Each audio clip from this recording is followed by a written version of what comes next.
Welcome back to Reading Bear. Today, we'll take a look at some new Just No HOA stories. And if you enjoyed my content, please don't forget to subscribe to my channel and post some bear emojis in the comments. Let's go! First one is titled, HOA President was taking money from a local marina owner.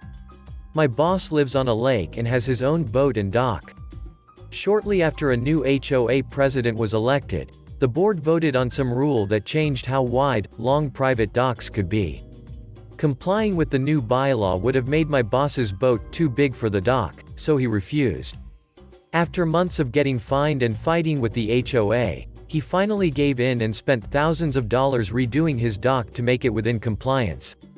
2 months later, the HOA passed another bylaw, this time limiting the size of watercrafts that could be kept in private docks. Once again, my boss's boat was in violation. He fought the HOA tooth and nail, and eventually just paid the monthly fine for being in violation. During this time, his wife got very sick and he ended up selling the boat to help pay for her medical expenses. A year later, when she was much better, he decided to buy some jet skis and a smaller boat. Shortly thereafter, the HOA passed yet another bylaw that restricted what kinds of motorized vehicles, land and water, could be kept on residents' property. This time other homeowners complained loudly and the HOA president eventually resigned. Shortly after the new president took over, it was discovered that the owner of a nearby marina had been paying the old HOA pres to pass these stupid bylaws so that boat owners in the HOA would start storing their boats at his marina instead of in their own docks. Next one is titled, Before the End of the Month. Mother-in-law was fighting stage 4 ovarian cancer a few years ago. Had no desire to take down our Christmas lights. We were constantly visiting the hospital, was very touch and go. Had a child under 1. Was a very emotional time. HOA compliance officer constantly would stop at our house at all hours of the day.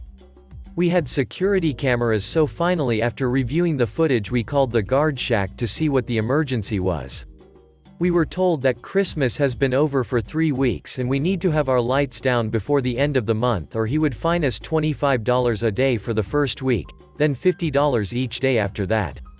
We explained the situation, and the guy said, well, it's not my problem, take your lights down. My wife exploded on the douchebag.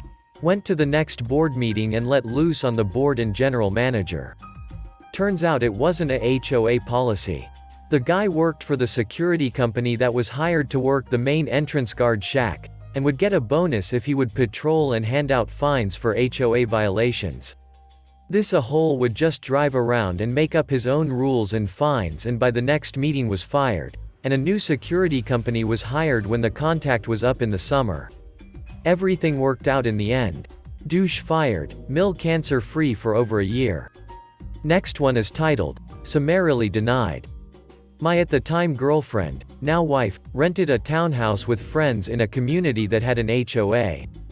There was a parking reserved for guests of the tenants. Ironically, parking was always an issue for my wife and her roommates, but always simple for me.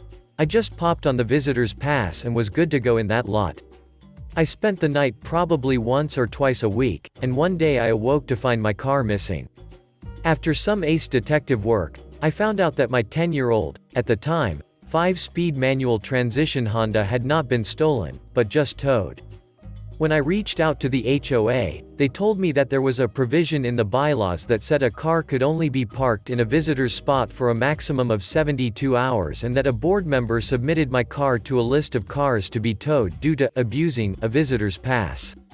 They argued the language in the bylaws was such that the total amount of time that a car may be parked in the visitor's lot was 72 hours, non-consecutively, i.e., if you park there once a week for 10 hours each week, on the 8th week we are in violation of the policy. This in opposition to the clear purpose of the provision, which is to prevent people from storing their cars in the lot. They summarily denied my request at the next HOA meeting to recover the $150 towing fee. Long story short, I sued them in small claims court and got back the towing fee plus court costs, plus, they engaged a lawyer, so I feel good about wasting some of their retainer as well. Next one is titled, they would measure my grass. I would sit in my yard with my dog between 4 and 6 p.m. every Friday for 3 months. Why? Because the HOA would measure my grass every ducking Friday. My lawn guy was the best and I refused to switch. However, he could only come on Saturday. HOA let us choose which day we inspected. Everyone voted for Saturdays. They secretly vetoed it and came Fridays but claimed it was Saturday they were coming. To prove this, I sat with my dog every Friday waiting for him. He would park, wait a while, then go to another street and measure there. My street was the only one who didn't receive fines for breaking the agreement. It became a party when everyone figured out what I was doing. People would cook out in the front and we would all go throw on coals and food as needed. I got reported for something or other after the 3-month marker, so I brought my supercut 3 months of time-stamped videos and submitted them to the HOA distribution list before I went to meet with them. There were 40-50th people there because we had organized a day to go and air grievances. It was maybe the best time I ever spent with any HOA. Next one is titled, "She was convinced I was making it up." I lived in a neighborhood with a park in the center, located directly behind my back fence. The entire neighborhood was managed by the same HOA company, but the neighborhood was officially set up as 2 different HOA communities. Even though it was on the other side of my fence, the park was designated as part of the community I was not in. On multiple occasions, the irrigation system in the park broke and completely flooded my backyard. 3 or 4 times over a span of a few months, I woke up to literally 1.5 feet of water. Over time, my brick fire pit literally sank into the ground, an entire layer of brick. Water came into my kitchen on 2 of the occasions, and every time my home's foundation looked weaker and weaker after cleanup. I called to complain to the HOA each time. The flooding almost always happened on a weekend, and it wouldn't be until Monday that they came out, leaving my home flooded for a minimum of 2 days each time. After the 3rd or 4th complaint, I finally reported them to the BBB and the Water Authority, and I sent a video to the local news. The next business day the head of the HOA company called me furious. Despite all the pictures and videos I'd sent, she said she was convinced I was making it all up. When I pressed her why she thought that, she specifically said it was because the park can't be flooding your house. It's not even part of the same HOA community you live in. Next one is titled, "DNA Testing for Dogs." We live in a condo and began receiving $100 fines for not picking up dog poop. The area behind our building is a common area and lots of people walk their dogs around. I offered to submit DNA testing for my dogs and they ignored me and continued to send notices of fines. I began taking my phone with me on every walk and took photos and videos of me picking up poop with timestamp evidence. I sent a folder full of photos to the HOA with photographic evidence that I was picking up after my dogs. We continued to receive fines. I got a small trash can and kept on my patio and began saving my bags of dog poop for 2 weeks. I did tie the bags, but they were still obviously smelly as poop bags are very thin plastic. I then mailed a box of poop to the HOA office along with copies of time-stamped photos showing I had picked it up.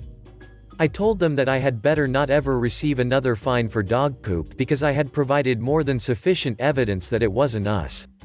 Miraculously, the fines stopped and we haven't received any for over 2 years.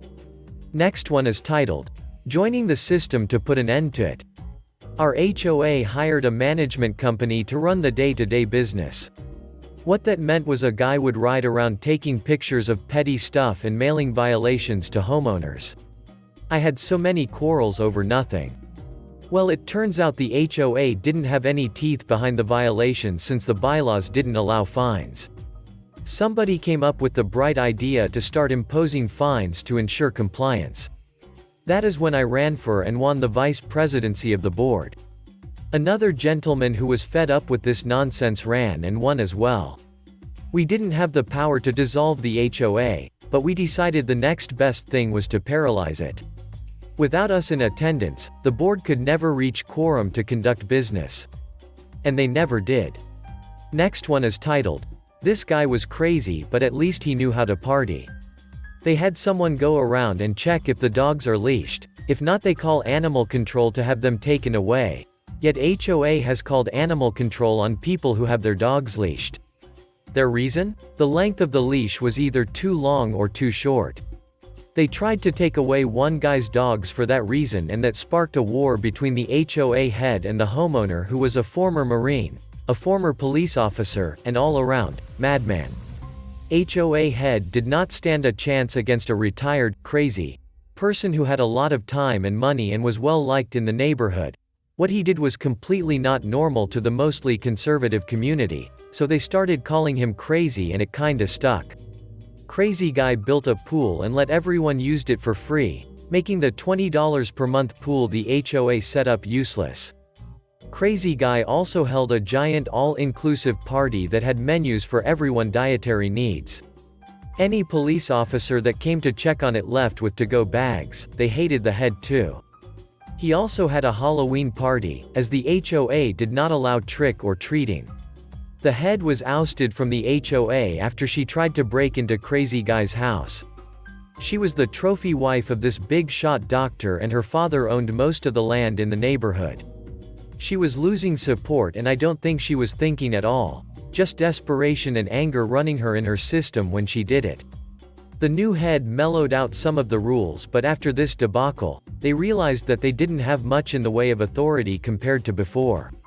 The crazy guy never ran for HOA, but he did start a restaurant, sponsor a drag competition, and possibly took up karate. Next one is titled, Neighborhood Trolls the HOA Manager. I live in a large condo complex in a downtown area where there are no single-family homes, and the closest non-HOA properties are unaffordable. I chose this life and I live it, even with some terrible problems.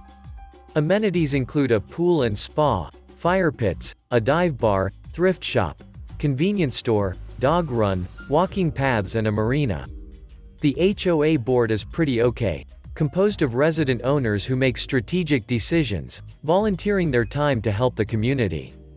Board members pick up trash around the property and talk to residents about our concerns. Petty towings or busybody annoyances are rare. A few years ago, the board voted to change to a different property management company. This is when it starts to get spicy. The current property management administration is run by a manager who is a complete void, Richard Cranium, rude, macho posturing, terrible person. The manager held secret meetings with the HOA board for 2 years before revealing that a significant part of the property was under imminent structural collapse. He later informed owners that the board voted unanimously to approve a 7-figure unsecured loan for the repairs, with an assessment due by each owner immediately. Repairs are still underway, but Oxygen Thief Manager took a sizable finder's fee for obtaining the loan and hiring the builders. The builders were previously banned from working on the property by the previous HOA board for overcharging on projects and leaving structural work undone. Surprise! Lots of new vehicles with the builder's name are parked on our street, and the structural work is way over budget and schedule. Neighbors are not okay with this situation. Stuck here with unsaleable homes and a huge assessment, we're taking charge of our property and expressing creativity. Pride flags and political signs, privacy screens and water diverting shields on patios have flourished.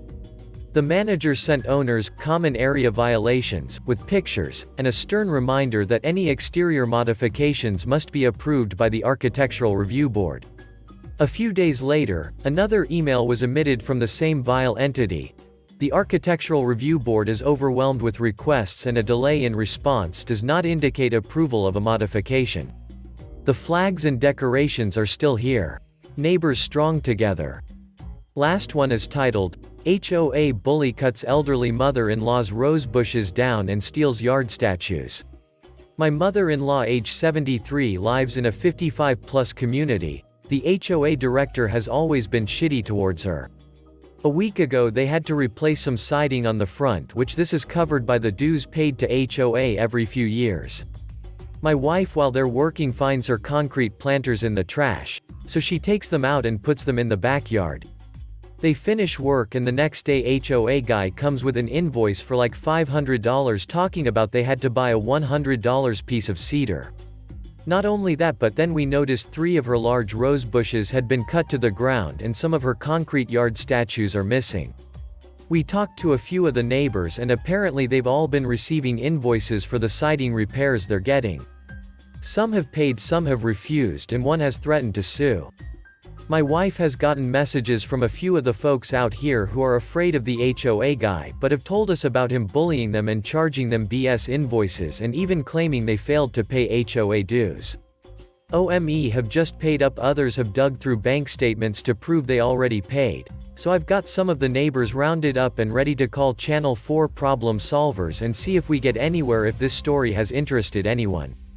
I'll post an update as events transpire. Update. Still having trouble getting my mother-in-law to call the HOA and ask specifically about where her statues are and about her bushes. However, I have got other neighbors willing to give me copy of their invoices as well as my mother-in-law's. I'm just not sure who I would send them to. As far as for doing a criminal complaint, would that be the state's attorney general? Update Part 2. They now claim the $500 invoice was for a piece of wood they need to put on the inside.